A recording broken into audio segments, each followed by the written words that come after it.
Shalom, selamat sore Bapak Ibu, saudaraku yang dikasih dalam Tuhan. Shalom. Haleluya, puji nama Tuhan. Kita patut bersyukur kepada Tuhan kalau kita masih diberi kesempatan untuk boleh datang masuk dalam hadirat Tuhan. Kita akan berdoa sebelum kita mulai ibadah sore hari ini. Kami bersyukur Tuhan buat kesempatan yang Kau berikan bagi kami untuk kami boleh berjumpa dengan Tuhan. Memberikan pujian yang terbaik bagi Tuhan. Kami mau meninggikan nama Tuhan dan memuliakan Engkau. Dan hadirlah Tuhan bekerja di dalam kami, mendatangkan kebaikan bagi setiap kami yang saat ini beribadah di hadapan Tuhan. Terima kasih Tuhan, dan kami mulai ibadah sore hari ini dalam nama Tuhan Yesus Kristus. Haleluya. Amin. Kasih Tuhan lebih luas dari samudra. Dan setiap musim yang kita lalui, Dia ada bersama dengan kita. Haleluya. Haleluya. Haleluya.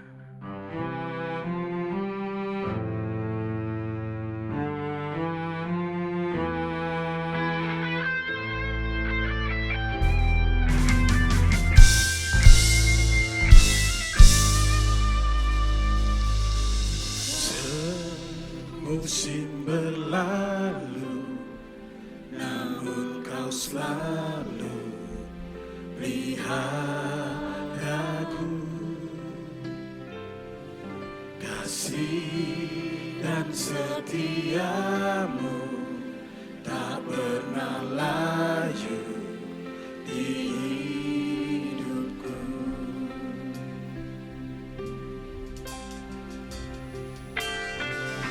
Semusim berlalu, namun Kau selalu peliharaku.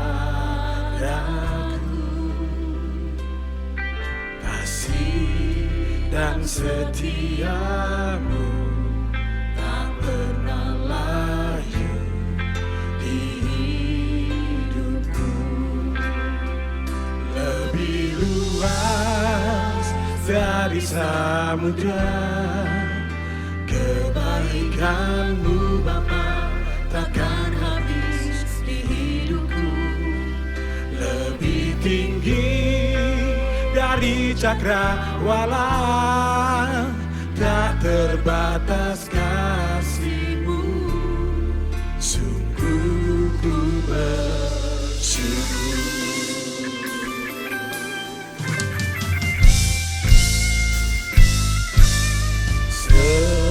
Semusim berlalu, namun Kau selalu peliharaku.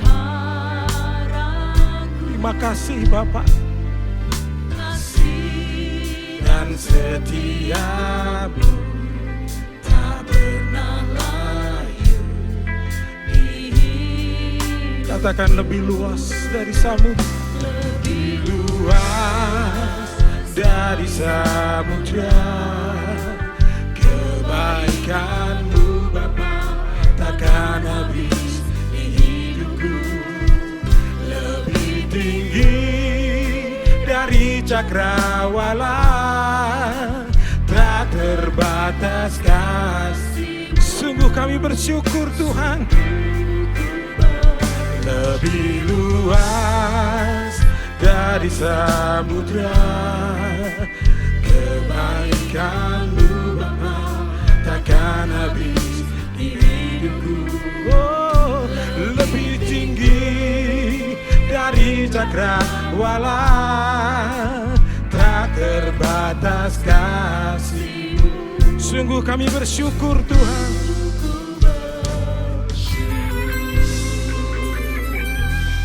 Haleluya. Semusim berlalu, namun Kau selalu, ya Tuhan, Kau memelihara kami dengan sangat baik. Dan setiamu tak pernah layu di hidupku. Ya, lebih luas dari samudra. Dari samudra, kebaikan-Mu Bapa takkan habis di hidupku.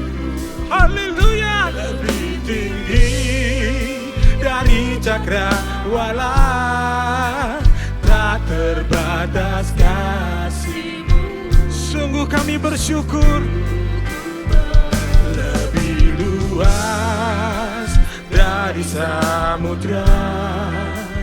Kebaikan-Mu Bapa takkan habis di hidupku Tuhan, lebih tinggi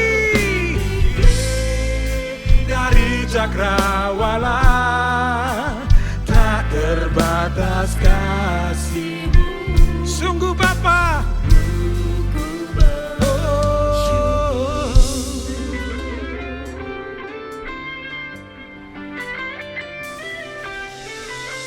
dan kami bersyukur Tuhan, bahwa kami ada dalam pemeliharaan-Mu Tuhan. Kami berterima kasih kepada Tuhan yang empunya langit dan bumi, yang menopang kami, yang menyelamatkan kami.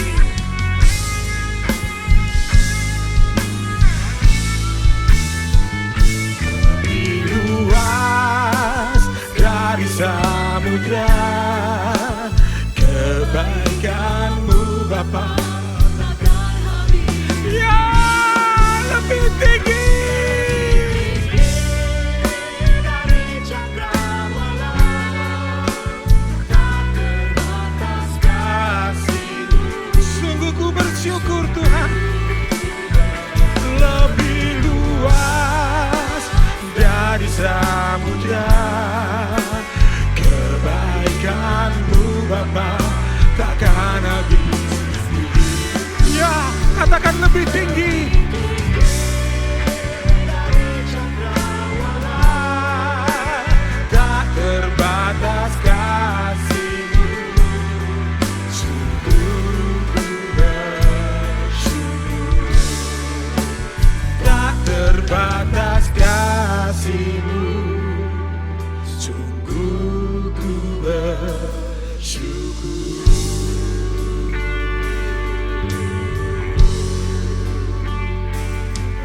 Dan kami bersyukur di hadapan-Mu Tuhan. Hari-hari kami lalui di dalam anugerah dan kasih setia-Mu Tuhan. Terima kasih Bapa. Musim-musim kami lalui bersama dengan-Mu. Kasih-Mu tinggi. Engkau baik Tuhan. Engkau baik Bapa. Kasih-Mu luas melebihi samudra raya. Kami bangga dengan Engkau Tuhan. Kami bersyukur Bapa. Terima kasih Tuhan Yesus. Engkau baik Tuhan. Engkau sungguh baik. Kami menyembah-Mu. Kami puji Engkau. Kami sembah Engkau Tuhan. Karena Engkau layak kami puji. Sebab Engkau baik. Engkau baik Tuhan.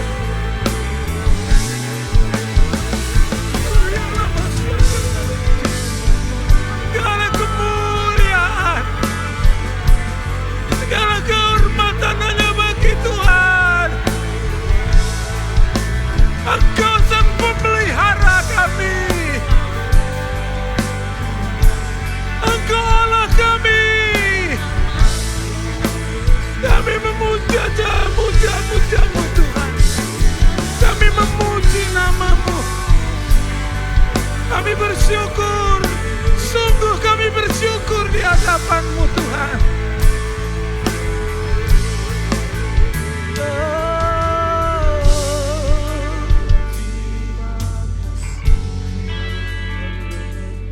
Dan kami percaya Bapa, kasih-Mu tidak akan pernah meninggalkan kami. Cinta-Mu akan ada bagi kami. Dan kami akan berkelimpahan dalam segala perkara.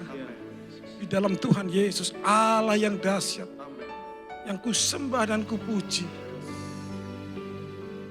Terima kasih Bapak. Terima kasih Tuhan. Inilah hati kami. Inilah syukur kami di hadapan. Terima Tuhan. Jadi sesuatu yang menyukakan hati Tuhan. Sehingga kasih-Mu akan terus menyertai langkah hidup kami. Terima kasih Bapa. Dalam nama-Mu yang kudus Tuhan Yesus. Kami sudah berdoa dan kami bersyukur. Haleluya. Amin. Amin. Bapak Ibu Saudara yang dikasihi dalam Tuhan, percayalah engkau bahwa kita punya Allah yang dahsyat. Tuhan yang mampu melakukan segala perkara apapun. Amin. Karena Dia Allah yang tidak terbatas. Allahku dahsyat. Haleluya.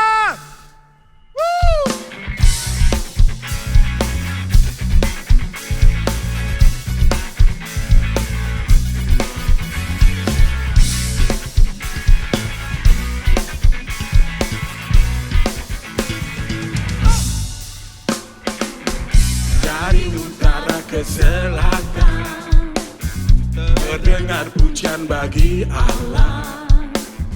Dari barat sampai ke timur nama Yesus disanjung tinggi.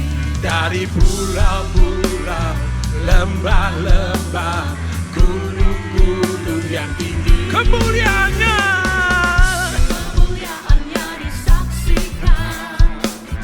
kebesarannya diceritakan. Yesus, Yesus, Yesus, nama Yesus. Nama Yesus disanjung tinggi. Dari pulau-pulau, lembah. Mari kita semua bangkit berdiri bagi Tuhan Yesus. Semua bangkit. Haleluya. Allahku dahsyat berkuasa. Seluruh bumi sujud menyembah. Kami tinggikan nama-Mu. Allahku dahsyat berkuasa. Seluruh bumi sujud menyembah. Tinggikan nama-Mu. Haleluya.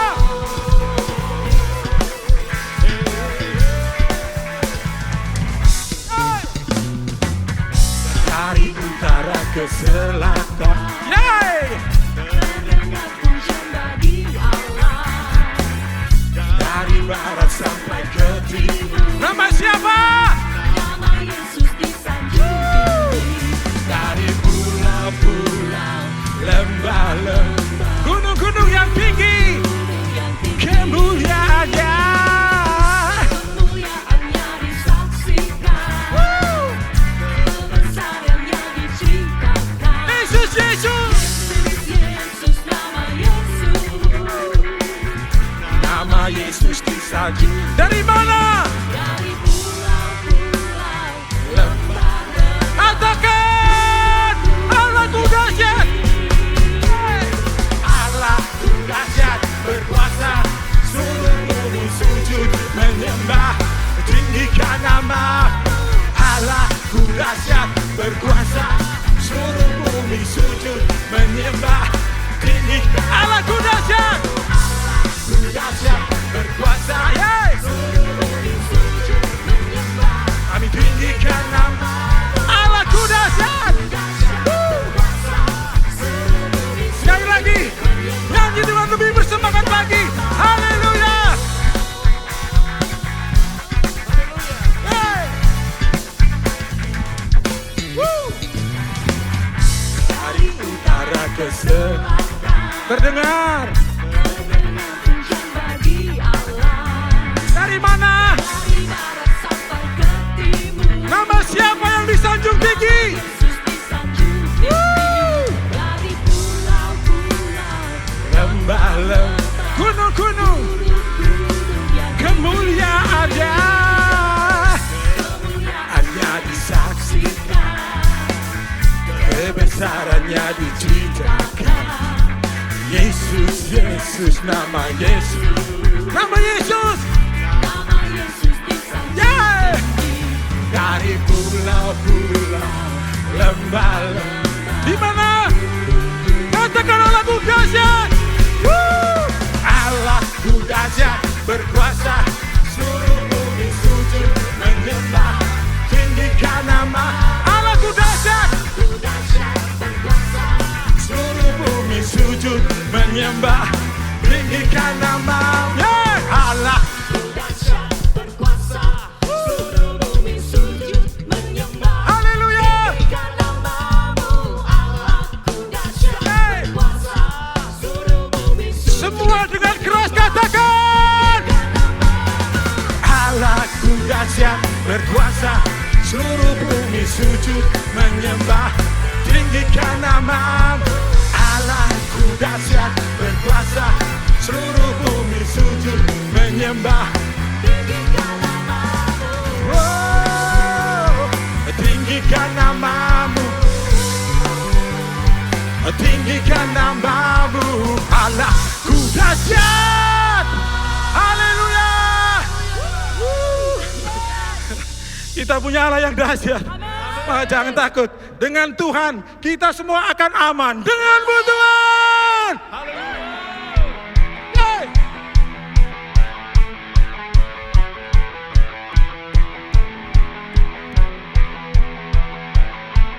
Woo. Haleluya.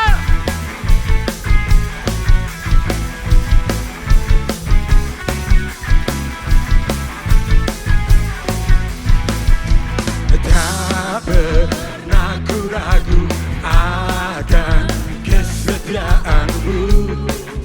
Kau pegang hidupku sepenuh jiwaku, sepenuh jiwaku. Ku yakin dan percaya Kau tuntun langkahku. Haleluya, katakan Yesus, Yesus Kaulah Raja dalam berkuasa, percaya untuk selalu. ya, hanya Kau Tuhan ya. Sumber kekuatan, kuasa-Mu tercurah bagiku sekarang. Dengan siapa? Denganmu Tuhan. Yeay. Bukan berjalan dari mana? Kemuliaan sampai kemuliaan zamannya. Yeay. Woo. Tak pernah ku ragu akan kesetiaan-Mu. Sepenuh jiwaku. Sepenuh jiwaku, ku yakin dan percaya. Kau tuntun langkahku. Yesus, Yesus, Yesus, Yesus.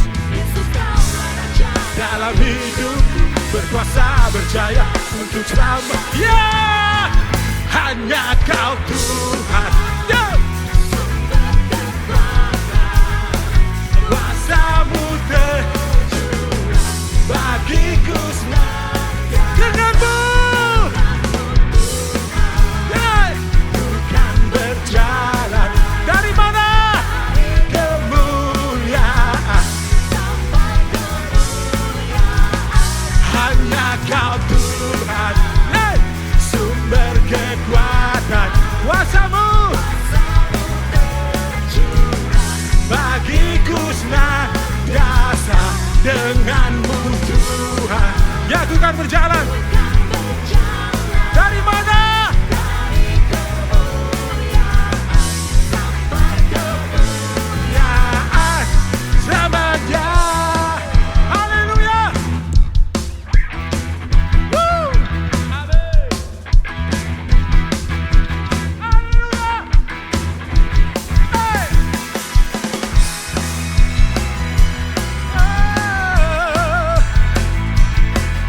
Haleluya.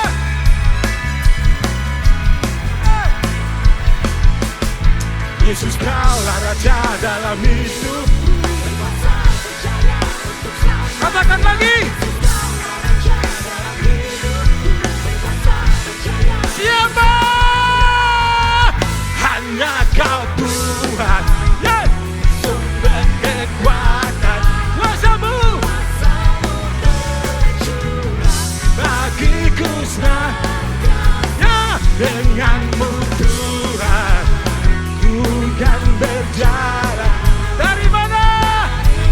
Kemuliaan sampai kemuliaan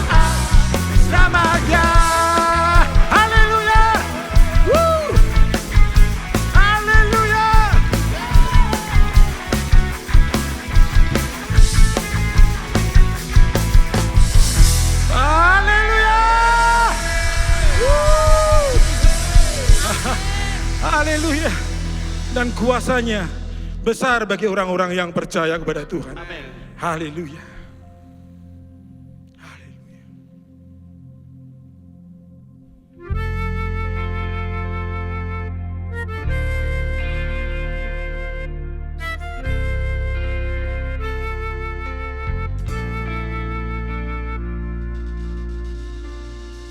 Kuasamu terlebih besar, Tuhanku terlebih besar. Tak pernah terlambat janji-Mu ya Tuhan, menolong hidupku. Kuasamu terlebih besar, Tuhanku terlebih besar. Tak pernah terlambat janji-Mu ya Tuhan, pulihkan hidupku.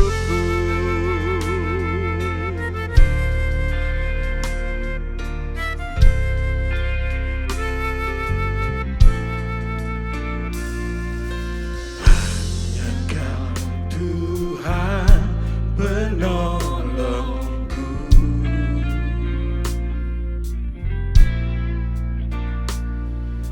yang selalu setia bersamaku.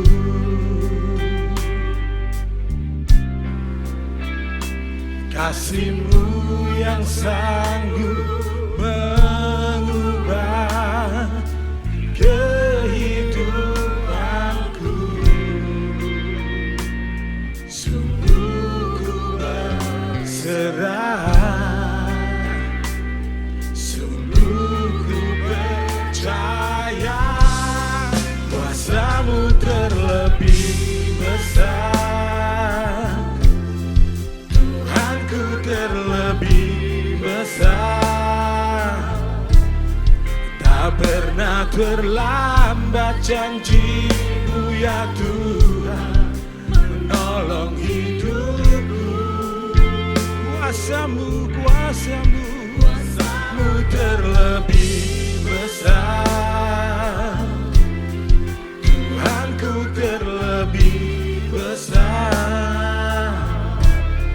Tak pernah terlambat janji-Mu ya Tuhan, pulihkan hidupku.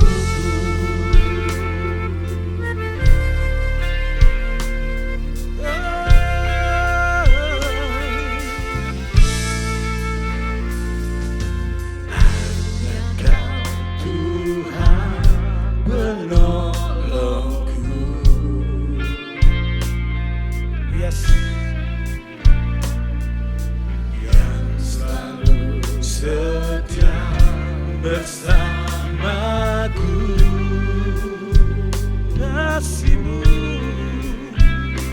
kasih-Mu yang sanggup mengubah kehidupanku.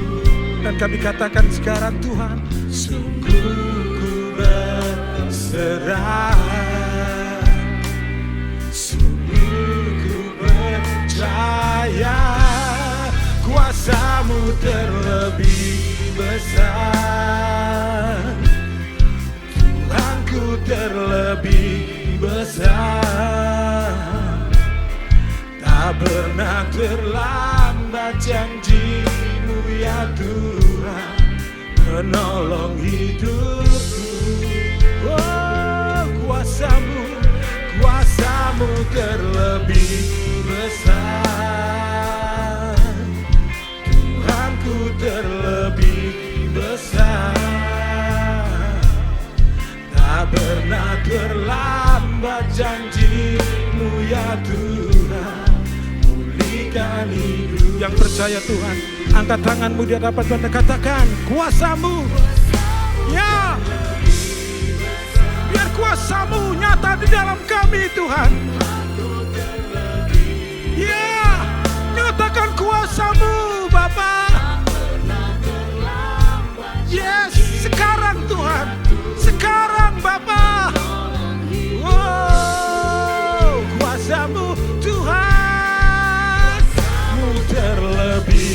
besar, Tuhanku terlebih besar.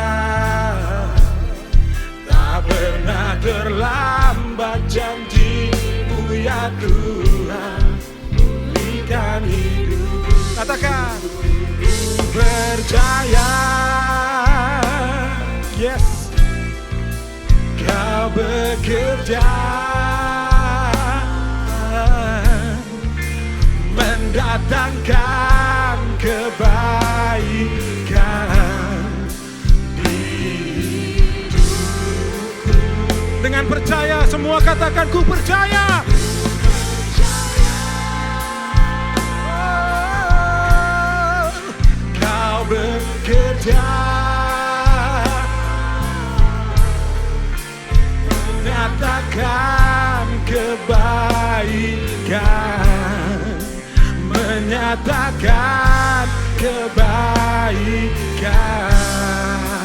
Oh, kuasa-Mu terlebih besar, Tuhanku terlebih besar. Tak pernah terlambat janji-Mu ya Tuhan, menolong hidupku. Oh, kuasa-Mu terlebih besar, Tuhanku terlebih besar. Tak pernah terlambat janji-Mu ya Tuhan, pulihkan hidupku. Kuasa-Mu Tuhan, kuasa-Mu, kuasa-Mu terlebih besar. Katakan, Tuhanku, yes, tak pernah terlambat, janji-Mu ya Tuhan, menolong hidupku. Oh, kuasa-Mu, kuasa-Mu terlebih besar, Tuhanku terlebih besar. Tak pernah terlambat janji-Mu ya Tuhan, pulihkan hidupku. Tak pernah terlambat janji-Mu ya Tuhan, pulihkan hidup. Tak pernah terlambat janji-Mu Tuhan, tak pernah terlambat janji-Mu ya Tuhan, pulihkan hidupku. Oh, kuasa-Mu besar Tuhan. Oh, haleluya, haleluya. Kami bersyukur ya Tuhan untuk sore hari ini. Kami diberi kesempatan untuk beribadah, memuji dan memuliakan Tuhan. Dan juga belajar kebenaran firman-Mu. Karena kami percaya ada kuasa dalam firman-Mu yang bisa memperdekakan kami, merubah hidup kami, dan bahkan membuat kami lebih makin berkenan kepada Tuhan. Bapa, Kau limpahkan kepada kami kasih karunia-Mu melalui Roh Kudus-Mu, supaya kami diajar sore ini Tuhan. Baik kami yang di gereja, maupun kami yang di rumah, dimanapun kami sedang mengikuti ibadah pada sore hari ini. Terima kasih Tuhan, terima kasih. Kami siap untuk belajar dari firman-Mu. Di dalam nama Tuhan Yesus kami berdoa. Amin. Shalom. Puji Tuhan saudara-saudara, sore hari ini kita kembali belajar dari kebenaran yang sangat penting, yaitu berkaitan dengan pengajaran Tuhan Yesus tentang keuangan. Dan judul PA sore ini saya kasih judul surga atau neraka. Mungkin kita berpikir, apa hubungannya, sejauh mana bangunan atau sikap berkaitan dengan keuangan, kekayaan, mempengaruhi surga dan neraka. Mari kita akan belajar bersama-sama dengan pimpinan Roh Kudus supaya kita dibukakan, kita dibuat mengerti, dan tentunya sekaligus kita dimampukan untuk mempraktekkan kebenaran-kebenaran yang Tuhan Yesus ajarkan. Bapak, Ibu, saudara-saudara dikasih Tuhan, kita akan belajar sore ini dari Injil Lukas pasal 15 dan 16. Dan kalau kita baca biasanya dalam pengupasan atau penjelasan dua pasal ini, seringkali dibedakan. Karena memang kalau kita belajar dalam pasal 15, itu berisi perumpamaan-perumpamaan tentang hal yang hilang. Domba yang hilang, dirham yang hilang, kemudian juga anak yang hilang. Nah biasanya kita pisahkan. Lalu pasal 16 itu berisi tentang perumpamaan tentang bendahara yang tidak jujur, kemudian dilanjutkan dengan penjelasan tentang Lazarus dan orang kaya. Saya ingin tunjukkan kepada kita semua bahwa pasal 15 dan 16 ini merupakan sebuah kesatuan. Memang kalau kita tahu tentang Alkitab kita waktu ditulis tentu tidak ada yang namanya pasal dan ayat. Nah, kenapa bisa ditulis pasal dan ayat? Tujuannya tentu memudahkan kita untuk belajar. Tetapi waktu Injil-Injil termasuk Lukas ini tulis, ini sebuah kesatuan. Dan saya melihat waktu saya meneliti, merenungkan, ternyata pasal 15 dan 16 ini merupakan sebuah kesatuan. Tema utamanya apa? Yaitu soal keselamatan.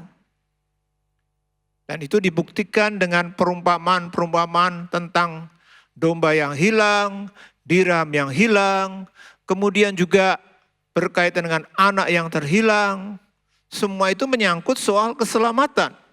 Tetapi kalau Bapak Ibu perhatikan dengan baik-baik, ternyata di dalam pasal 15 dan 16 ini, itu dijelaskan tentang bahwa keselamatan itu tidak bisa dilepaskan dari yang namanya kekayaan. Kita akan lihat dalam penelusuran kita nanti. Dan saya akan tunjukkan, paling tidak saya menemukan ada 3 bukti yang menunjukkan bahwa pasal 15 dan 16 dari Injil Lukas ini merupakan sebuah kesatuan yang tidak bisa dipisahkan. Atau ada kesinambungan penjelasan dari pasal 15 lalu pasal 16.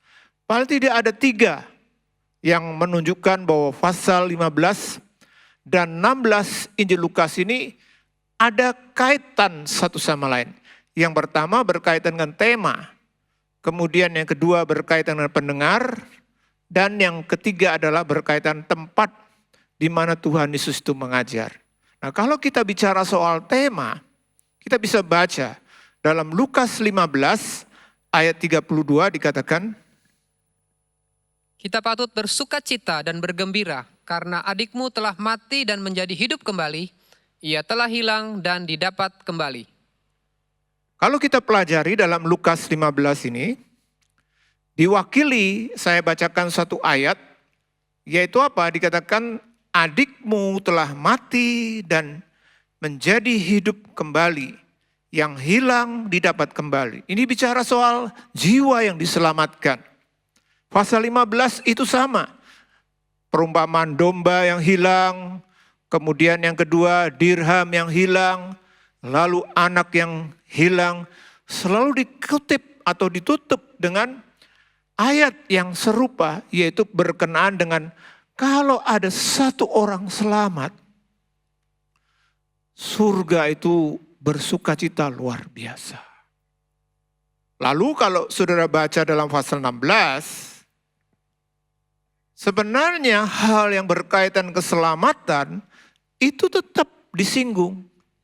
Coba kita lihat dalam Lukas 16 ayat 9. Dan aku berkata kepadamu, ikatlah persahabatan dengan mempergunakan mamon yang tidak jujur, supaya jika mamon itu tidak dapat menolong lagi, kamu diterima di dalam kemah abadi. Saudara lihat, ini perumpamaan tentang bendahara yang tidak jujur. Kemudian ditutup dengan ayat 9 yang dikatakan ikatlah persahabatan dengan mempergunakan mamon yang tidak jujur. Lalu ditutup dengan apa? Kamu supaya kalau mamon itu tidak bisa menolong lagi, kamu diterima di dalam kemah abadi. Ini bicara soal apa? Keselamatan kekal. Jadi ada kesinambungan. Pasal 15 tentang keselamatan, pasal 16 juga tentang keselamatan. Ini juga kita bisa baca dalam pasal 16 ayat 11. Jadi, jikalau kamu tidak setia dalam hal mamon yang tidak jujur, siapakah yang akan mempercayakan kepadamu harta yang sesungguhnya? Harta yang sesungguhnya. Apa yang dimaksud dengan harta yang sesungguhnya? Apakah yang lain palsu, ada emas palsu, kemudian emas asli, uang palsu, uang asli? Bukan. Yang dimaksud dengan Lukas 16 ayat 11 ini adalah yang dimaksud dengan harta yang sesungguhnya itu adalah hal yang berkaitan dengan kekekalan. Kemudian kita baca dalam pasal 16 ditutup tentang kisah Lazarus dan orang kaya. Begitu jelas dikatakan dalam Lukas 16 ayat 22 dan 23. Kemudian matilah orang miskin itu, lalu dibawa oleh malaikat-malaikat ke pangkuan Abraham. Orang kaya itu juga mati, lalu dikubur. Dan sementara ia menderita sengsara di alam maut, ia memandang ke atas, dan dari jauh dilihatnya Abraham dan Lazarus duduk di pangkuannya. Saudara lihat ada tren pasal 15 menjelaskan tentang betapa berharganya seorang kalau bisa selamat, itu luar biasa. Kemudian dijelaskan tentang kita harus pakai kekayaan supaya kita diterima di kemah abadi. Kita juga harus setia dengan perkara yang kecil supaya kita bisa mendapat harta yang sesungguhnya.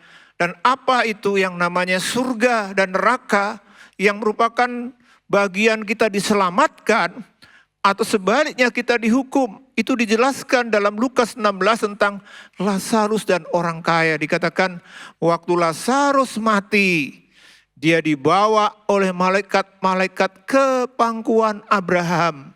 Ini adalah surga yang belum sesungguhnya, yang disebut dengan Hades, ya. Lalu juga dikatakan orang kaya itu juga mati. Lalu dikatakan apa? Dia juga masuk ke dalam neraka sementara yang disebut dengan alam maut atau Sheol, menderita. Saudara lihat, kalau kita tidak mempelajari secara keseluruhan pasal 15 dan 16, kita tidak akan mengerti kenapa kok orang kaya tiba-tiba mati kok masuk neraka. Lalu Lazarus yang miskin mati masuk surga. Kalau hanya kita gali dari perikop ini yang berkaitan dengan pasal 16 ini, kita tidak mengerti kenapa orang kaya masuk neraka, miskin masuk surga.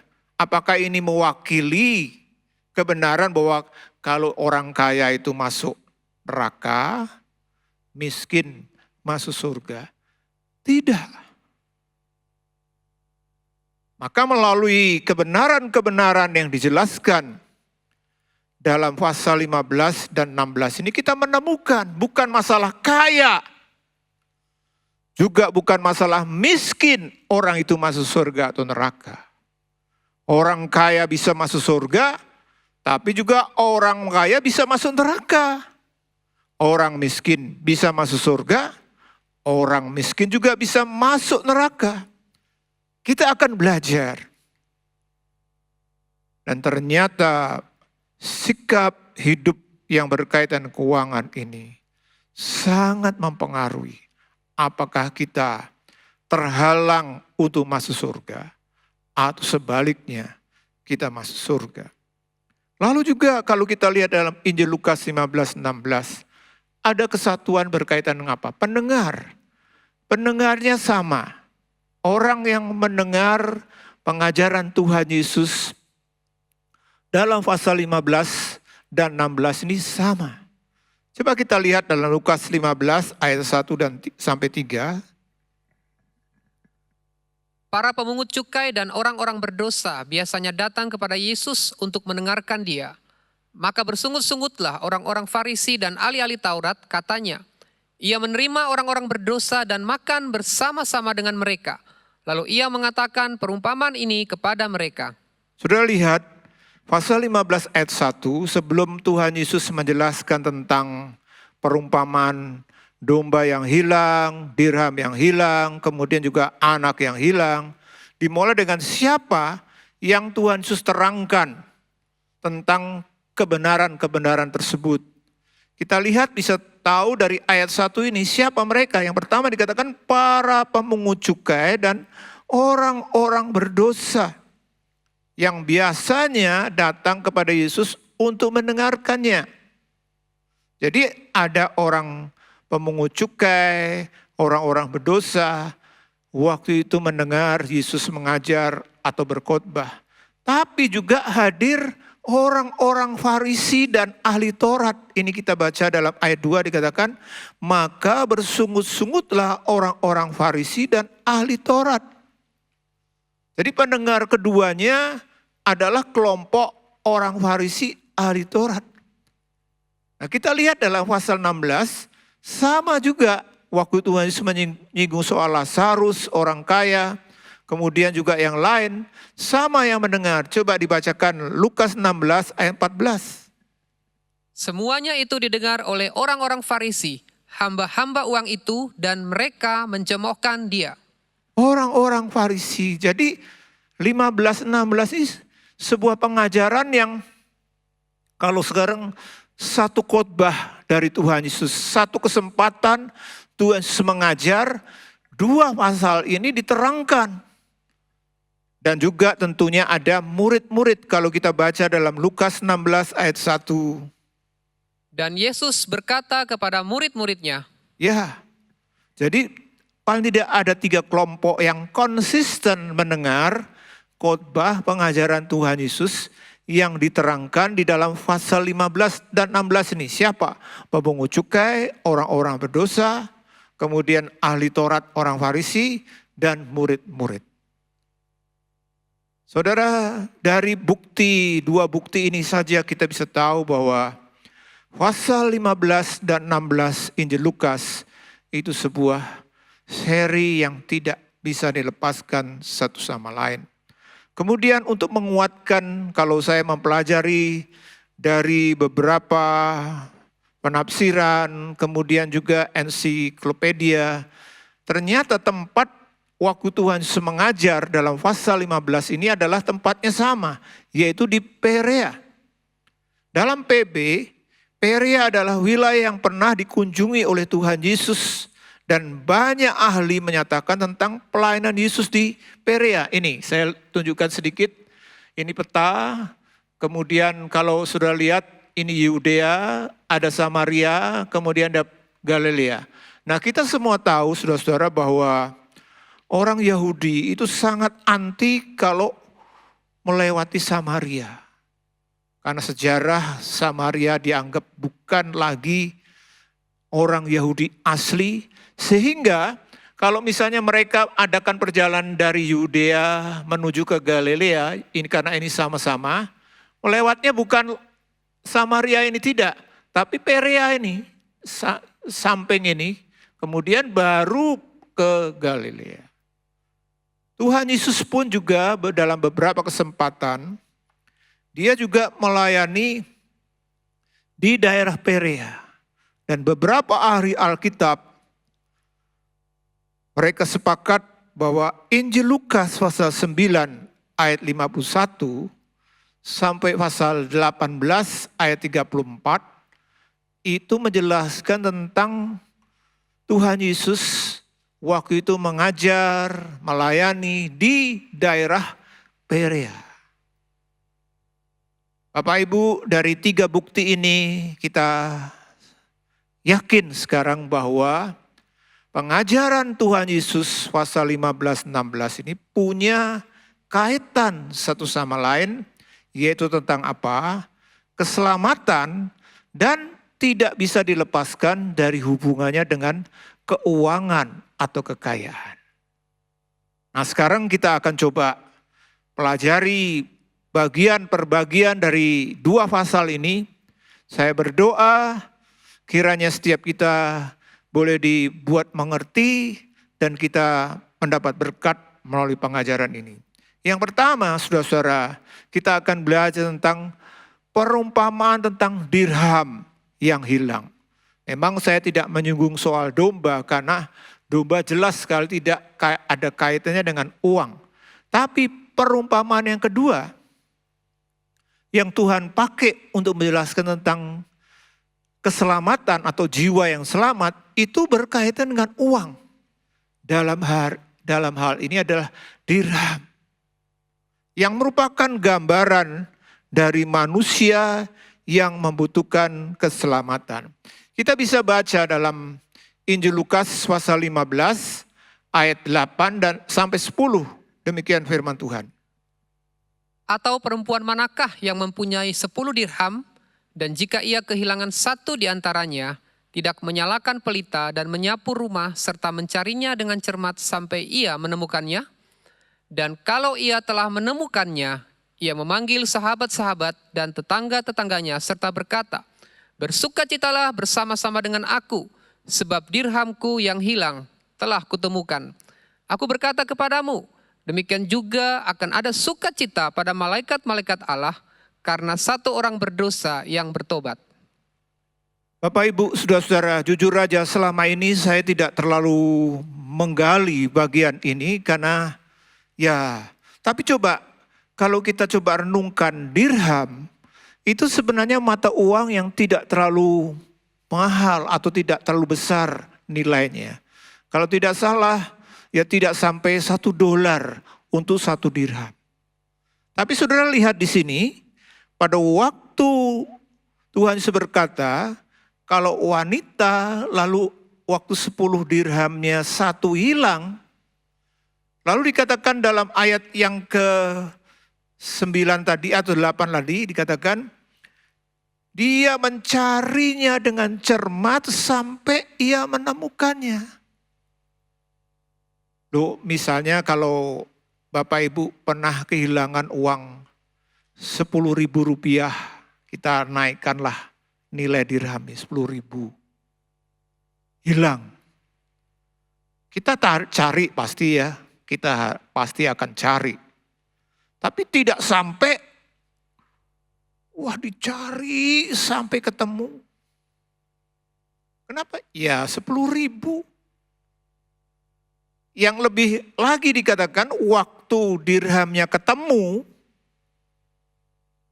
ayat ini mengatakan dalam ayat 9 tadi, ia memanggil sahabat-sahabat dan tetangga-tetangganya. Loh, uang 10.000 hilang, ketemu. Kok sampai harus memanggil tetangga-tetangga dan sahabatnya? Kan kalau manggil tentunya harus menyiapkan makanan lah dan sebagainya untuk menyambut, ya kan? Artinya apa?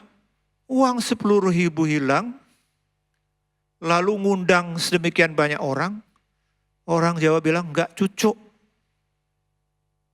Kehilangan 10.000, artinya meskipun dirham ini uang yang tidak terlalu bernilai, ternyata bagi wanita ini itu sangat bernilai.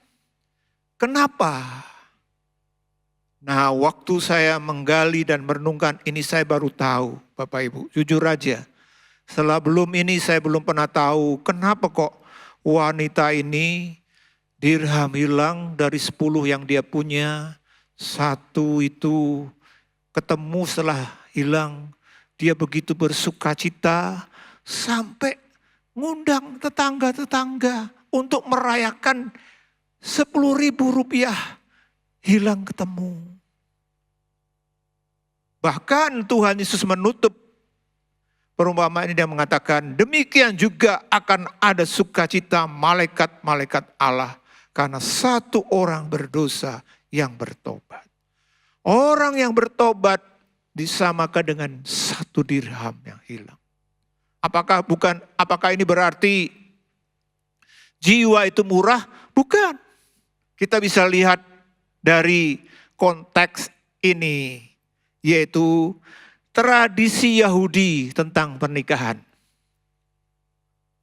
Bapak Ibu, dalam tradisi Yahudi tentang pernikahan, kalau di kita ya kan, biasanya kalau orang nikah yang menyiapkan mas kawin itu kan pihak laki-laki.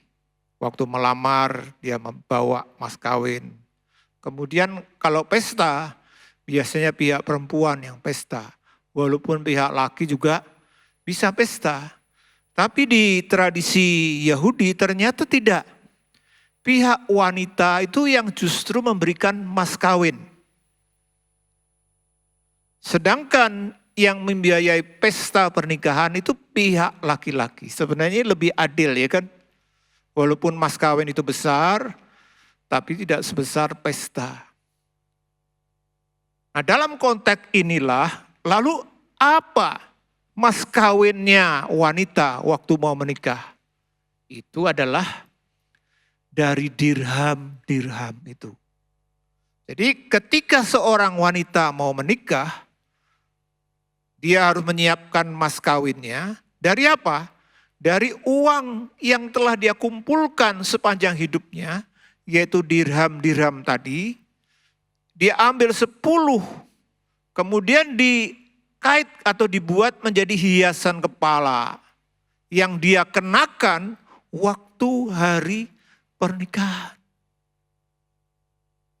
Nah disinilah sekarang kita bisa mengerti bukan kenapa kok 1 dirham itu hilang, dicari sedemikian rupa. Kalau sudah ketemu senang kan apa? Bayangkan. Kalau waktu menikah atau setelah menikah, ini kan kenang-kenangan yang berharga bagi seorang wanita. Maka bagi seorang wanita yang mau menikah, 10 koin dirham itu sangat penting. Sebab melambangkan mas kawinnya. Hiasan kepala yang berupa 10 dirham itu tidak hanya mewakili nilai uang, tidak. Kalau soal kurs uangnya tidak terlalu mahal tadi. Tapi kalau sudah menjadi hiasan kepala dengan 10 dirham, itu adalah merupakan simbol, lambang apa yang dia harus persembahkan untuk pernikahannya. Sehingga saudara bisa bayangkan kalau pengantin perempuan masuk mungkin ke gereja di mana 10 dirham itu menjadi hiasannya. Sekaligus mas kawin, lalu 1 hilang. Waduh, walaupun mungkin pengantinnya di make up begitu baik, pakainya bagus, orang akan mencela. Disinilah kenapa Bapak Ibu, Tuhan menggambarkan, membuat ilustrasi perumpamaan. 1 orang bertobat itu berharga. Seperti hanya dengan seorang wanita yang menikah.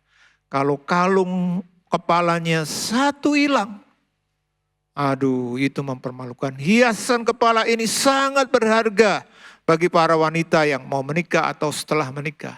Sehingga menurut hukum waktu itu, tidak mungkin ini diambil dari mereka. Bahkan untuk bayar utang gak bisa. Karena ini merupakan sebuah hiasan yang jauh lebih mahal setelah jadi kalung.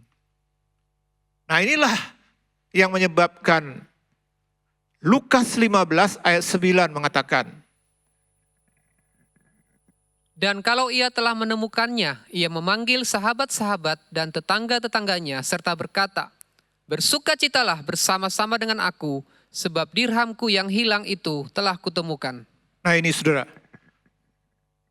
dirham-dirham ini, dia tunjukkan, wah sudah ketemu, wah begitu. Kenapa? Kalau satu, ya bukan seperti hanya sekedar gigi ompong satu, tapi betul-betul ini harga diri, kemuliaan seorang wanita yang menikah itu di 10 dirham ini. Saudara, dari sini kita bisa belajar ada apa hubungannya dengan kita sebagai gereja. Bapak, Ibu, saudara-saudara, kita harus tahu bahwa gereja kita itu adalah juga harus mempersiapkan diri sebagai pengantin Kristus. Kalau kita baca dalam Wahyu 22 ayat 17 dikatakan, Roh dan pengantin perempuan itu berkata, marilah. Dan barang siapa yang mendengarnya, hendaklah ia berkata, marilah. Dan barang siapa yang haus, hendaklah ia datang. Dan barang siapa yang mau, hendaklah ia mengambil air kehidupan dengan cuma-cuma. saudara, kita dikatakan sebagai pengantin perempuan. Pada saatnya nanti waktu terjadi perjamuan kawin anak domba, Tuhan Yesus sebagai mempelai laki-laki akan menyongsong kita, gerejanya, anak-anaknya. Bayangkan waktu kita masuk dalam pernikahan dengan Tuhan Yesus sebagai pengantin laki-laki. Gereja tentu seperti hanya dengan sekarang tidak pernah berubah. Yang namanya pengantin itu selalu memakai pakaian yang paling indah, yang paling mulia. Bahkan orang tidak punya pun diusahakan supaya pada waktu dia menikah punya gaun, penampilan yang paling. Kenapa? Karena memang ini sebuah masa yang begitu luar biasa. Dan demikian halnya dengan kita, Bapak, Ibu, saudara-saudara. Kita sebagai gereja, kita harus tahu. Nanti waktu Tuhan Yesus datang kedua kali menjemput kita, sudahkah kita sebagai gereja, kita layak menjadi pengantinnya? Yang ada 10 dirham sebagai hiasan kepala kita yang kita bawa. Atau mungkin kurang dari 10. Atau ada yang hilang. Ini menggambarkan kehidupan gereja. Anak-anak Tuhan harus betul-betul mulia. Makanya di dalam 2 Petrus 3 ayat 13 dan 14 digambarkan bagaimana dan seperti apa orang Kristen itu. Bisa dibacakan? Tetapi sesuai dengan janjinya, kita menantikan langit yang baru dan bumi yang baru, di mana terdapat kebenaran. Sebab itu, saudara-saudaraku yang kekasih, sambil menantikan semuanya ini, kamu harus berusaha supaya kamu kedapatan tak bercacat dan tak bernoda di hadapannya dalam perdamaian dengan Dia. Saudara perhatikan dikatakan memang keselamatan itu anugerah. Karena tidak ada orang yang bisa selamat oleh usahanya sendiri. Bahkan uang berapapun yang kita punya tidak bisa membuat kita selamat. Tidak bisa. Tapi waktu kita sudah diselamatkan, kita harus berproses, bertumbuh seperti seorang gadis yang siap untuk masuk dalam pernikahan. Kita menjadikan diri kita, dikatakan seperti Petrus berkata, kamu harus berusaha supaya kamu kedapatan tak bercacat dan tak bernoda di hadapannya. Kapan? Ya waktu kita menjadi mempelainya. Kita harus bertumbuh di dalam Dia. Sebagai orang yang diselamatkan, kita harus bertumbuh menjadi pengantin Kristus yang mulia. Pribadi yang tak bercacat, yang layak untuk disandingkan dengan sang mempelai pria Tuhan Yesus Kristus. Bapak Ibu, kalau saya gambarkan perjalanan hidup kita sebagai orang Kristen seperti ini. Sebelum kita percaya Tuhan, kita hidup dalam dosa. Dan berapapun yang kita punya, tidak mungkin membuat kita selamat. perbuatan baik, kekayaan. Tidak bisa. Kita hanya bisa diselamatkan oleh anugerah karena ditebus oleh Tuhan Yesus. Sehingga kita dibenarkan. Kita menjadi orang yang diselamatkan. Nah, sekarang kita ada dalam perjalanan. Di mana apa? Kita harus makin meningkat sampai kita waktu ketemu dengan Tuhan betul-betul tadi dikatakan tidak bercacat dan menoda yang merupakan gambaran daripada pengantin. Bukankah masa hidup seseorang ditandai kapan terutama bagi wanita yang paling mulia, yang paling cantik, yang paling berpenampilan begitu indah waktu dia menikah.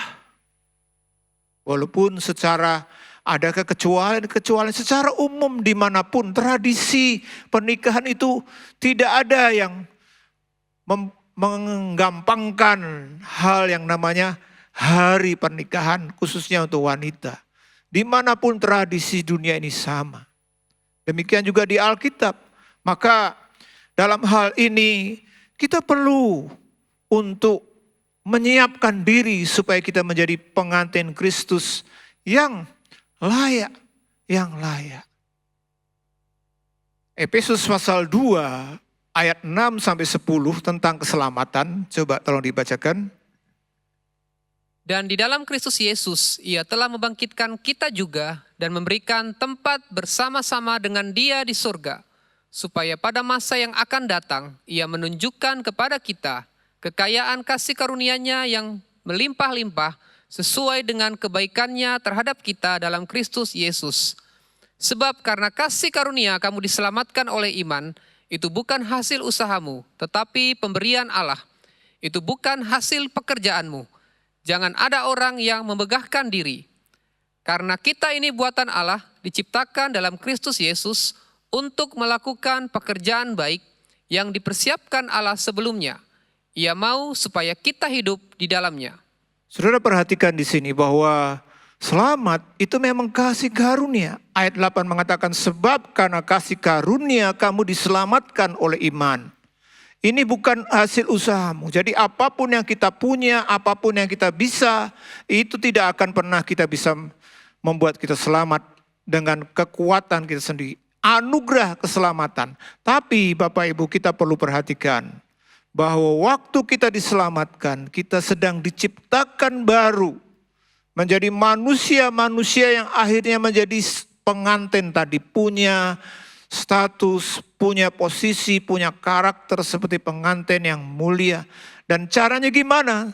Dikatakan dalam ayat 10, karena kita ini buatan Allah, diciptakan waktu kita diselamatkan, kita diciptakan kembali dalam Kristus untuk apa? Untuk melakukan pekerjaan baik yang dipersiapkan Allah sebelumnya. Ia mau dikatakan supaya kita hidup di dalamnya. Bapak Ibu, saudara-saudara yang dikasihi Tuhan, Efesus 2 ayat 8 sampai 10 mengajarkan bahwa kita tidak bekerja supaya diselamatkan. Memang. Jadi jangan kita balik, wah saya layak selamat Pak. Kenapa? Karena saya sudah berusaha, saya berbuat baik, saya kasih persembahan saya banyak. Tidak bisa. Kita tidak pernah bekerja supaya selamat, tidak.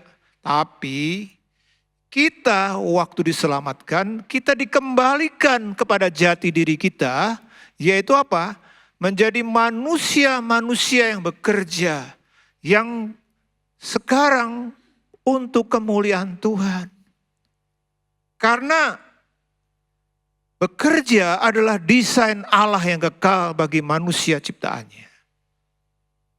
Gara-gara Adam dan Hawa jatuh dalam dosa, pekerjaan manusia ini menjadi pekerjaan yang rusak, pekerjaan yang sia-sia. Tapi bukan berarti rencana itu dihilangkan. Tadi kita sudah baca dikatakan Tuhan Yesus atau Rasul Paulus berkata, itu sudah dipersiapkan sebelumnya dan kita mau ada di dalamnya. Jadi Bapak Ibu kita perlu tahu bahwa kita diselamatkan itu adalah untuk supaya kita bisa kembali sebagai manusia ciptaan Tuhan. serupa segambar Allah, yang punya ciri-ciri salah satunya adalah bekerja, menghasilkan karya-karya yang mulia. Maka diselamatkan adalah penciptaan kembali di dalam Kristus untuk melakukan pekerjaan baik. Termasuk salah satunya di bidang keuangan. Makanya Bapak Ibu, saudara-saudara, cara pandang kita sekarang harus berbeda soal uang. Bukan supaya kita selamat, kita memberi uang atau persembahan. Saya pernah mendengar sebuah kesaksian. Ada seseorang yang berdosa. Hidupnya enggak karuan, tapi kaya. Satu kali dia memberi beberapa batang emas kepada sebuah lembaga kegerejaan. Tapi motivasinya bukan ingin betul-betul memuliakan Tuhan melalui persembahan yang dia berikan dalam bentuk batang emas tadi, tidak. Dia pikir karena saya hidupnya gak genah, ke night club, main judi, main perempuan, macam-macam. Lalu hidupnya masih dalam kondisi seperti itu, dia kasih emas beberapa batang. Karena dia pikir untuk nebus dosa. Supaya dosaku itu dihapus, makanya aku bayar. Oh, ini sebuah konsep yang salah. Tidak akan pernah bisa berapapun Bapak Ibu uang kita, kekayaan kita untuk bisa menebus dosa, enggak bisa. Tapi keselamatan itu kita terima oleh anugerah. Dengan iman. Nah, setelah itu kita harus ingat, sekarang kita punya tujuan hidup yang baru. Kita punya jalan hidup yang baru, di mana apa? Uang dan kekayaan kita harus kita kelola dalam kaitannya dengan supaya kita semakin berkenan, semakin memuliakan Tuhan, dan semakin mulia. Kalau kita baca dalam Matius 2 ayat 11, dikatakan, Maka masuklah mereka ke dalam rumah itu dan melihat anak itu bersama Maria ibunya. Lalu sujud menyembah dia.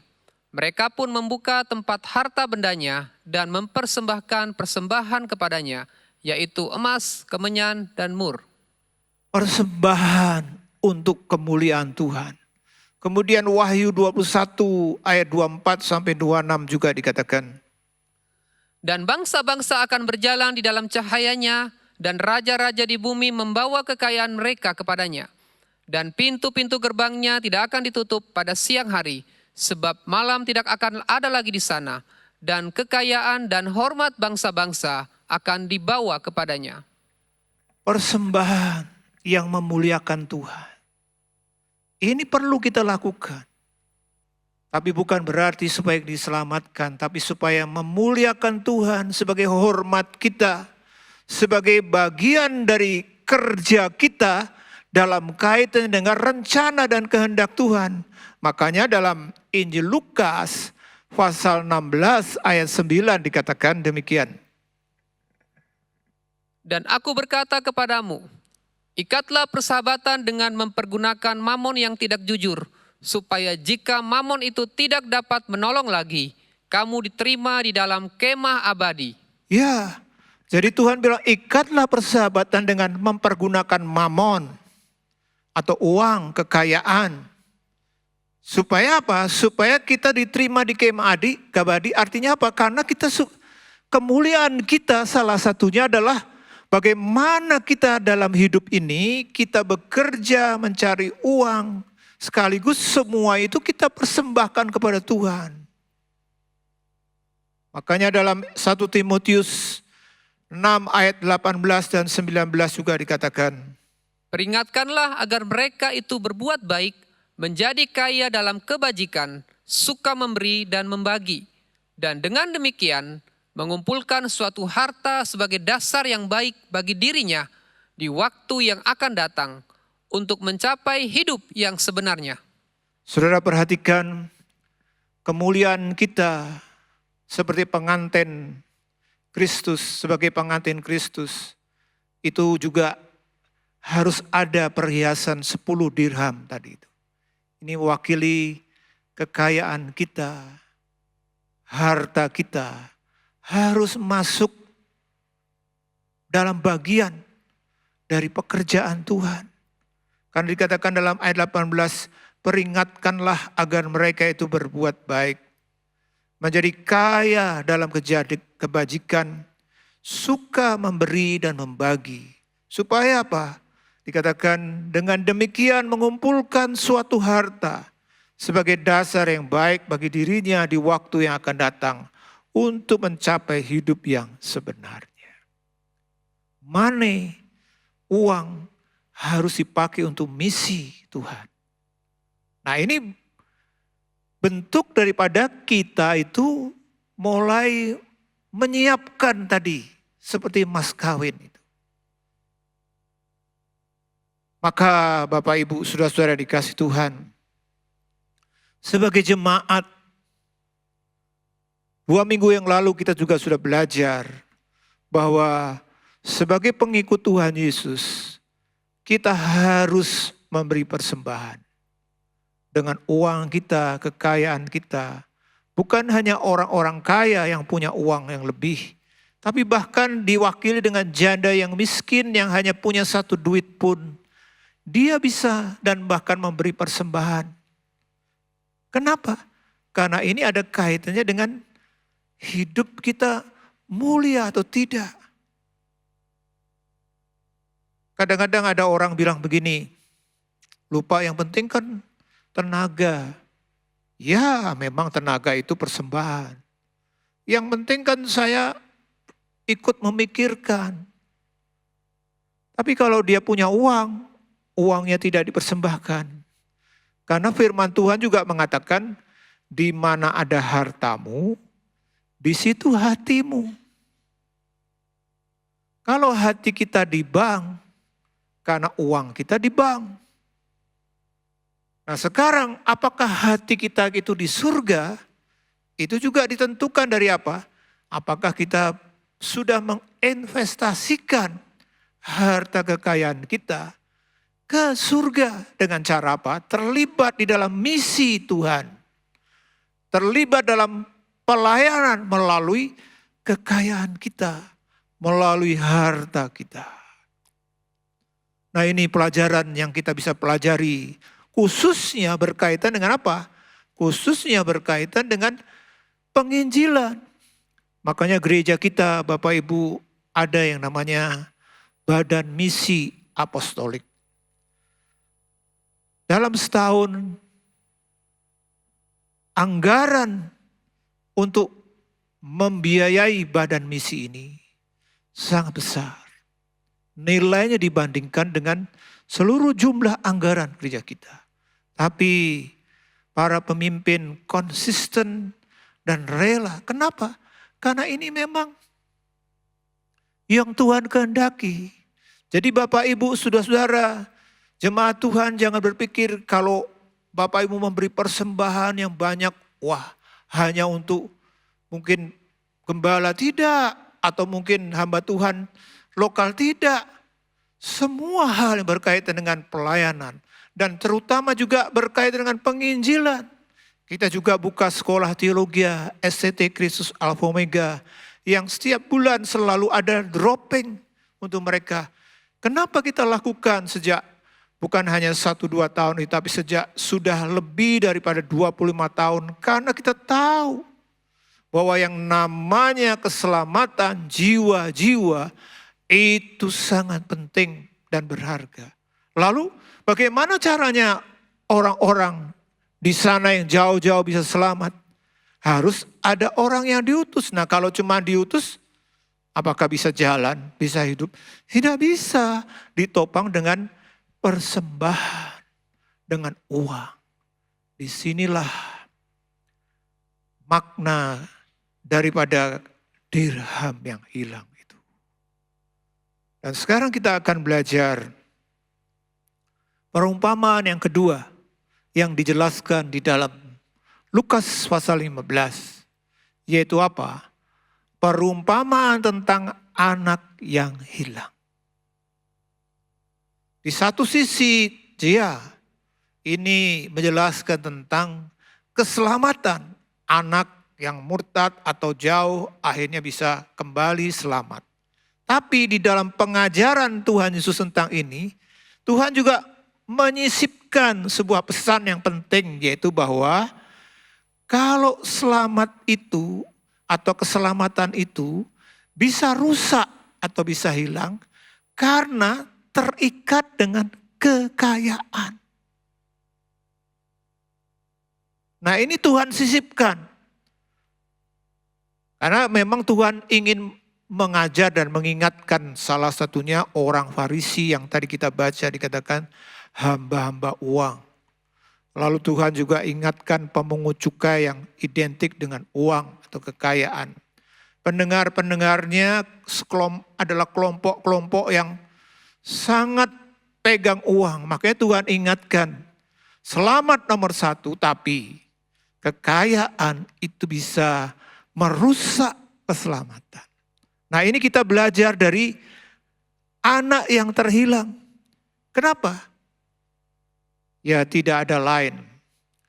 Yang merusak keselamatan itu adalah ketamaan.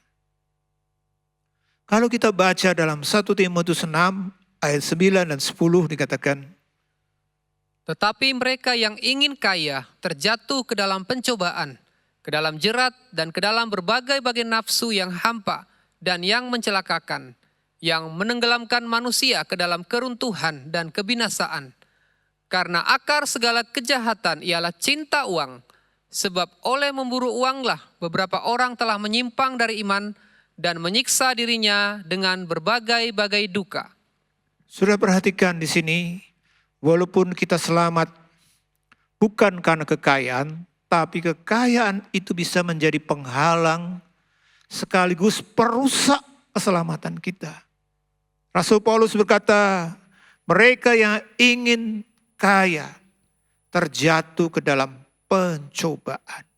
Lalu bukan pencobaan saja, ke dalam jerat, ke dalam berbagai-bagai nafsu yang hampa, mencelakakan, menenggelamkan manusia ke dalam keruntuhan dan kebinasaan.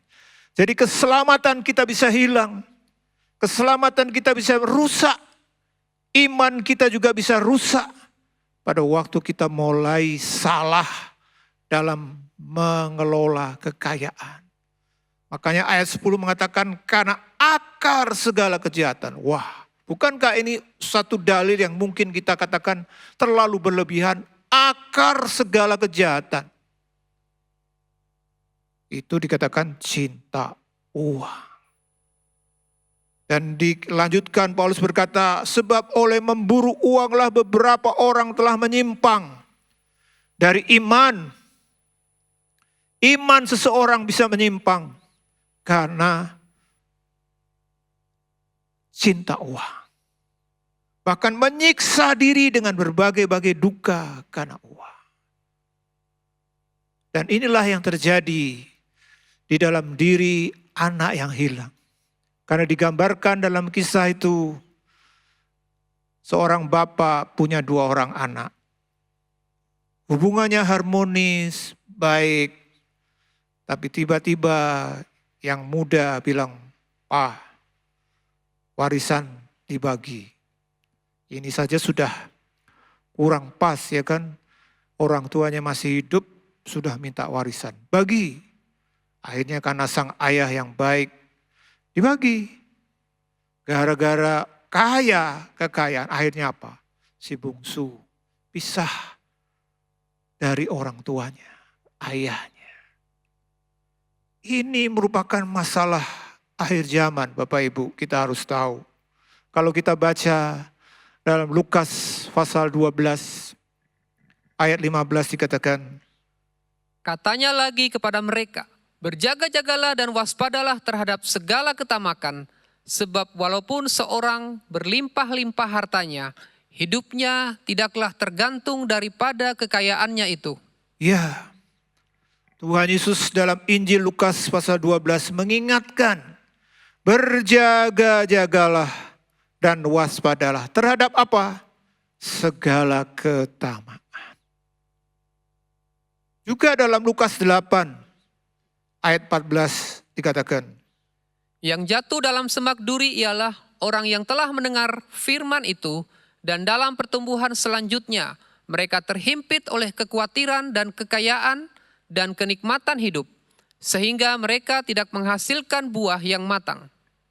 dalam perumpamaan tentang penabur, ada benih yang di pinggir jalan, ada benih yang di batu-batu, tapi dikatakan ada benih yang masuk ke semak duri, dan yang keempat benih yang baik masuk ke tanah yang baik. Lalu Tuhan Yesus bilang apa? Yang masuk ke semak duri itu dikatakan terhimpit. Ya, semak duri itu apa? Kekhawatiran, kekayaan, dan kenikmatan hidup. Sehingga tidak heran banyak orang Kristen tidak bisa bertumbuh dengan baik, tidak bisa menghasilkan buah-buah yang baik, tidak konsisten dalam hidup karena ketamaan. Rasul Paulus juga mengatakan dalam 2 Timotius 3 ayat 2. Manusia akan mencintai dirinya sendiri dan menjadi hamba uang. Mereka akan membual dan menyombongkan diri. Mereka akan menjadi penfitnah. Mereka akan berontak terhadap orang tua dan tidak tahu berterima kasih, tidak mempedulikan agama. Ya, Rasul Paulus mengingatkan tentang akhir zaman. Kalau kita baca dalam ayat 1, dimulai dengan nanti akhir zaman ada hal yang jahat. Apa yang jahat? Salah satunya dalam ayat 2 dikatakan manusia akan mencintai dirinya sendiri dan menjadi hamba uang. Sehingga tidak heran kalau kita pelajari dalam kitab Wahyu pasal 2 dan 3 tentang 7 jemaat. Ini sebenarnya mewakili juga dan gambaran dari perjalanan hidup gereja. Dan gereja yang terakhir yang disebutkan dalam Wahyu pasal 3 adalah jemaat Laodikia. Apa ciri-ciri jemaat Laodikia? Jemaatnya kaya. Tapi Tuhan tidak suka karena mereka terikat dengan kekayaan. Inilah situasi kita. Maka tidak heran Bapak Ibu, seperti contoh misalnya Indonesia. Sebenarnya kalau kita mau tahu penyebab utama, akar kenapa Indonesia itu tidak bisa menjadi negara maju sampai sekarang. Jawabnya sebenarnya hanya satu, korupsi. Sudahlah, Indonesia itu kan kaya raya. Tambang emas ada. Lalu sekarang sedang dikembangkan yang namanya bahan baku baterai, nikel. Wah, tidak ada di dunia ini yang seperti Indonesia negaranya. Begitu kaya raya sumber daya alamnya. Emas ada, perak ada. Lalu yang lain juga ada. Lalu batu bara yang begitu luar biasa. Sehingga oleh anugerah Tuhan tentunya negara-negara lain dalam situasi sekarang kolap secara ekonomi, resesi di mana-mana, inflasi begitu tinggi. Indonesia dikasih karunia Tuhan. Tidak mengalami gejolak yang separah negara lain, bahkan negara maju. Tapi dalam perjalanan Indonesia yang sudah begitu lama sejak merdeka, kenapa tidak maju Bapak Ibu?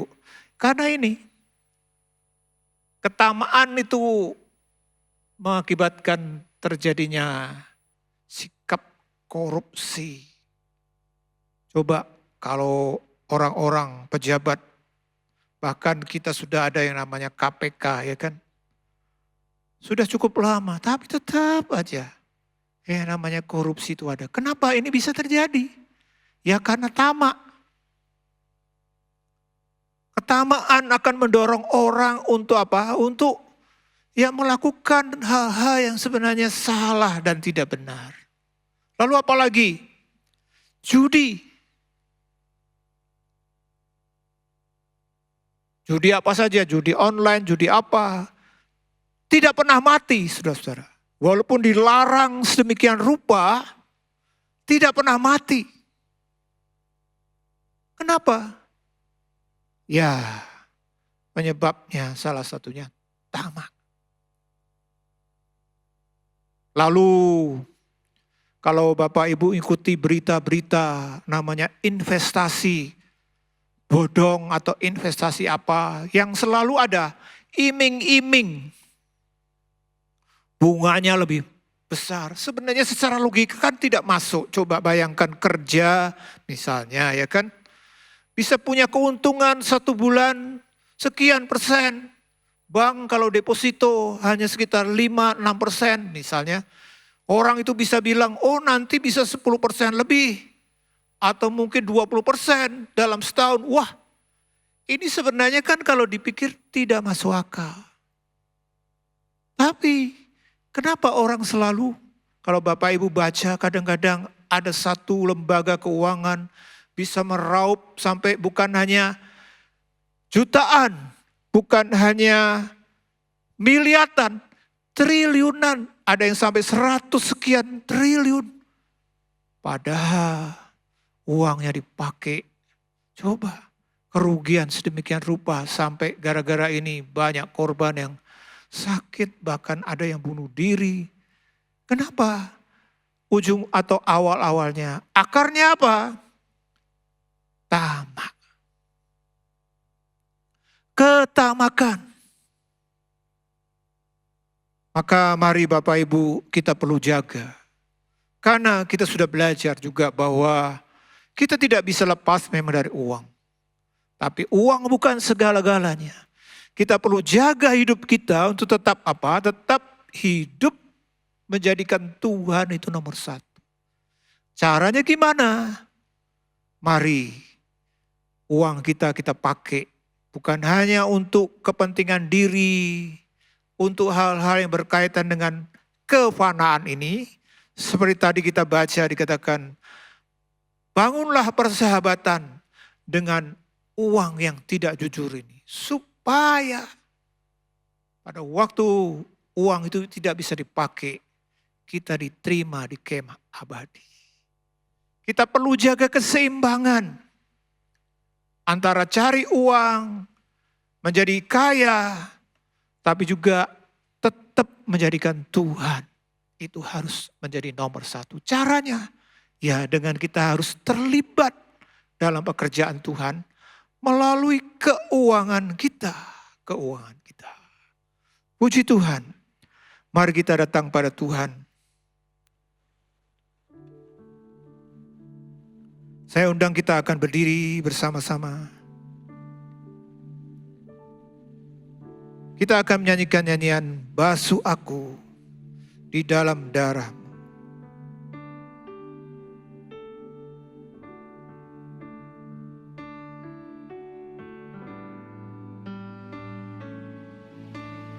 Basuh aku di dalam darah-Mu, Anak domba. anak domba.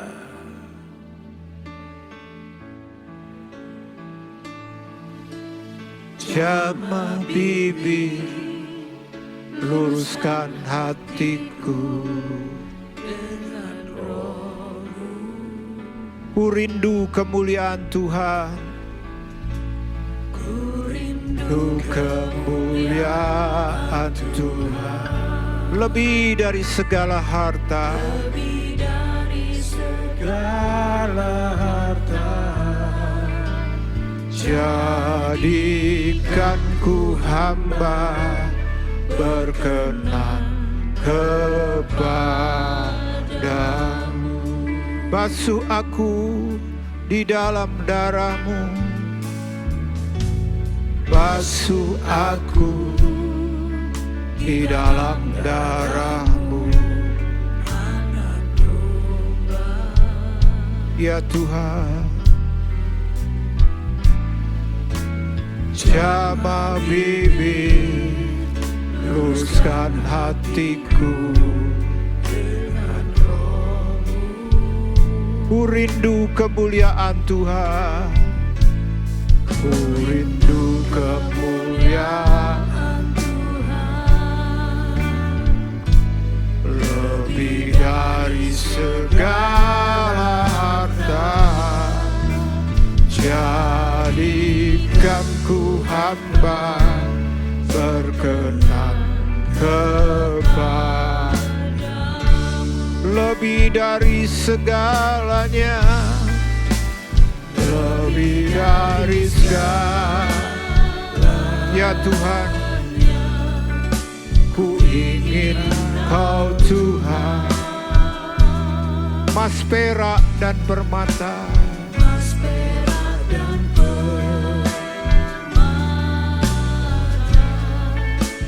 tiada.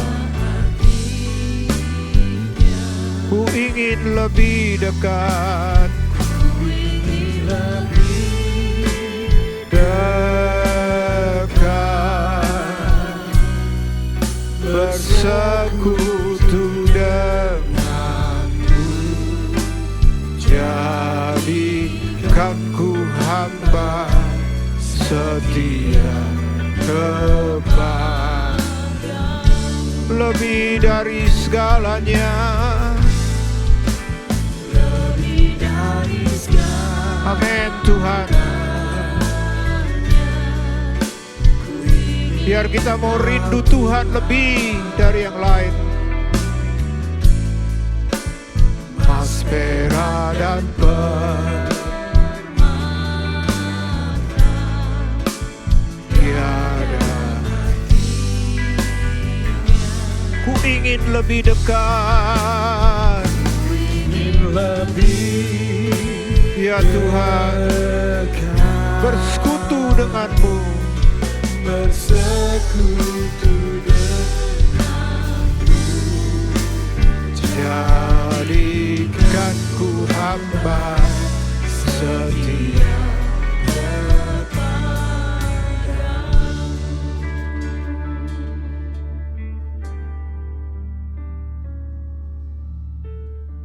Saudara-saudaraku yang dikasihi Tuhan, setiap kita diselamatkan, dan waktu kita diselamatkan, kita adalah ciptaan yang baru, yang punya fungsi untuk melakukan pekerjaan yang baik. Dari pekerjaan baik ke pekerjaan baik yang benar di dalam Tuhan, membuat kita semakin mulia. Sehingga kita sampai pada satu saat kita layak, kita tidak bernoda, kita mulia, menjadi pengantin Tuhan.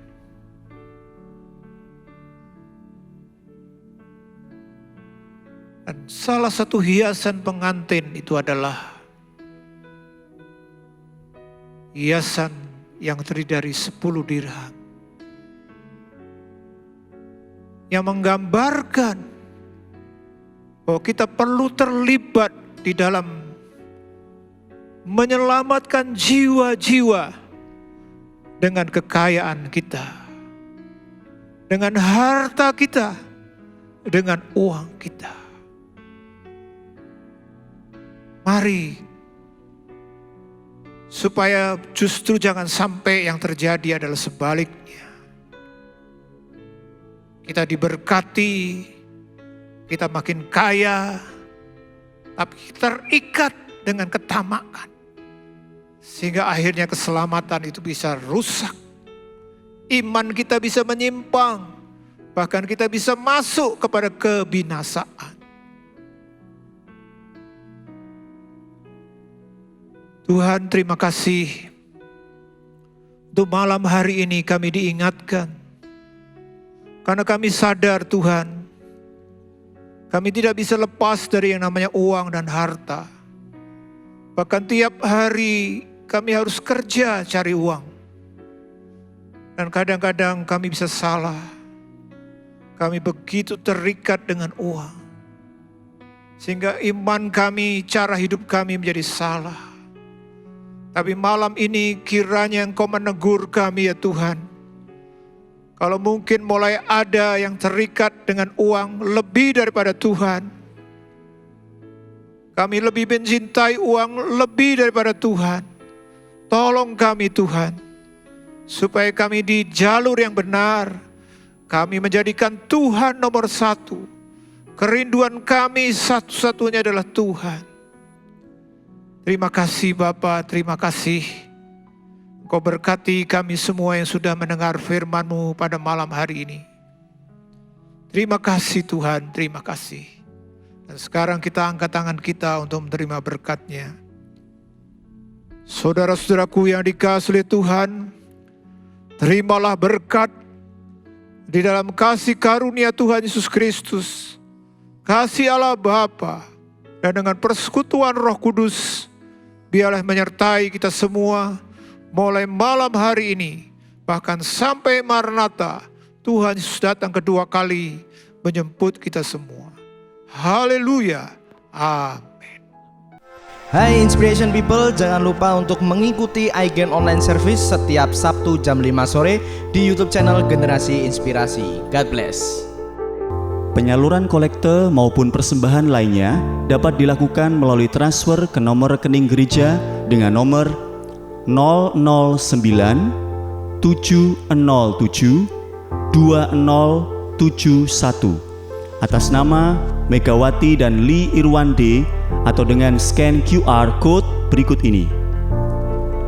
Bagi jemaat Tuhan yang rindu mendapatkan informasi seputar kegiatan gereja, renungan harian, dan lain-lain melalui WhatsApp gereja, Anda dapat mendaftar dengan cara ketik BC spasi on dan mengirimkan ke WA gereja dengan nomor 0815 7802 2000.